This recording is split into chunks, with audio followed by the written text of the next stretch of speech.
API के राष्ट्रीय अध्यक्ष विजय मानकर ने मोदी जी को बताया दुनिया का सबसे झूठा प्रधानमंत्री। मोदी जी चाहेंगे तो 10 लाख का अवार्ड देने का भी किया दावा। एपीआई के राष्ट्रीय अध्यक्ष विजय मानकर ने बीते दिनों ओडिशा में आयोजित जनसभा और महाराष्ट्र के बीड जिले में आयोजित प्रेस वार्ता के दौरान नरेंद्र मोदी को अंतर्राष्ट्रीय स्तर पर झूठे प्रधानमंत्री होने का तमगा दिया। उन्होंने कहा कि मोदी जी को देश में ही नहीं अपितु पूरी दुनिया का सबसे झूठा प्रधानमंत्री कहा जाए तो इसमें किसी को शंका करने की जरूरत नहीं है, क्योंकि उन्होंने अपने कार्यकाल के अंतिम पड़ाव तक देश के नागरिकों के साथ केवल झूठे विचार रखे और झूठे वादे किए हैं। इसलिए मैं उन्हें दुनिया के नंबर 1 झूठे प्रधानमंत्री होने का अवार्ड भी देना पसंद करूंगा और वे जब भी चाहेंगे उन्हें 10 लाख की अवार्ड राशि भेज दी जाएगी। उक्ताशय की बात विजय मानकर ने पत्रकारों के सवालों का जवाब देते हुए कही। साथ ही उन्होंने मोदी सरकार की कुछ नाकामियों को भी पत्रकारों के समक्ष रखते हुए नीतिगत चैलेंज किया।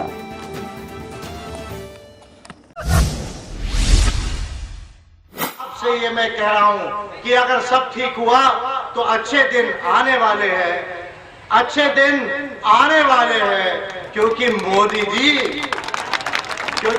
जी अभी आपने जाके गंगा में पाप धोया। अरे पाप धोने की आप पर नौबत क्यों आई? इतना पाप किया ही क्यों गंगा में जाने लायक? अगर आप देश के प्रधानमंत्री थे, अच्छे प्रधानमंत्री थे, तो अच्छा काम करना चाहिए था। इतना पाप क्यों किया कि गंगा में जाकर आपको जो है नहाना पड़ा, पाप धोना पड़ा?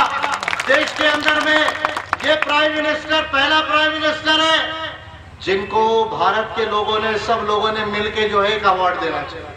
क्या अवार्ड देना चाहिए? देश के प्रधानमंत्री को 2019 में भारत की जनता एक अवार्ड देगी और उस अवार्ड को मैं पिछले 2 साल से कह रहा हूं और मोदी जी को यह अवार्ड मैं 2019 में देने वाला हूं। क्या अवार्ड देने वाला हूं?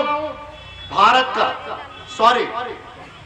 का नहीं, गलत बोल दिया, दुनिया का सबसे झूठा प्रधानमंत्री। भारत का नहीं, दुनिया का सबसे झूठा प्रधानमंत्री, दुनिया का सबसे अच्छा ड्रामेबाज, और जो मुस्लिम के 3 तलाक का तो कानून बनाता है पर खुद की श्रीमती जी का जो है न्याय नहीं करता।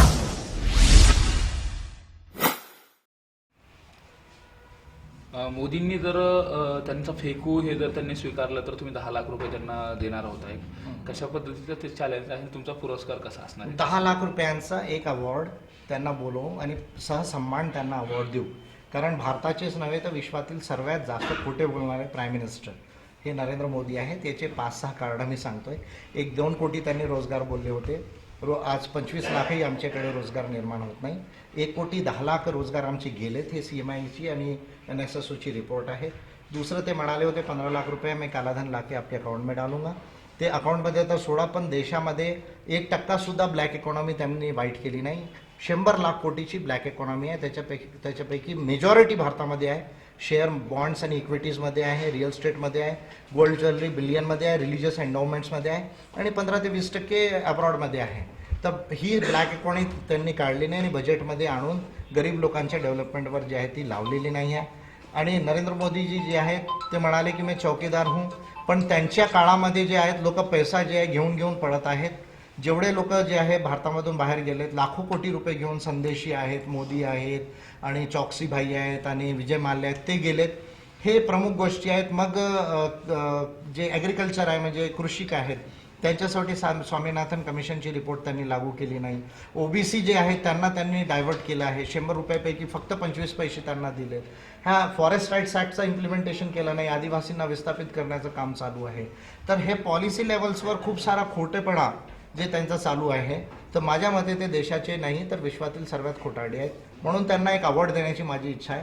जर त्यांनी स्वीकारलं तर मी त्यांना सहसन्मान देणार, 10 लाख रुपयाचा अवॉर्ड। कधी देणार आहे? कार्यक्रम वगैरे आयोजित केला? कार्यक्रम जर त्यांनी स्वीकारलं तर कार्यक्रम लावता येईल, मुंबईला लावता येईल, नागपूरला लावता येईल, किंवा ते म्हणतील तर दिल्लीमध्ये लावू, किंवा त्यांच्या गुजरातमध्ये, अहमदाबादमध्ये सुद्धा देता येईल त्यांना। तसंही त्यांना रिटायरमेंटचा वेळ आलेला आहे, तर दिल्लीमध्ये राहणार नाही ते। अच्छे दिन आने वाले हैं, अच्छे दिन आने वाले हैं, क्योंकि मोदी जी जाने वाले हैं।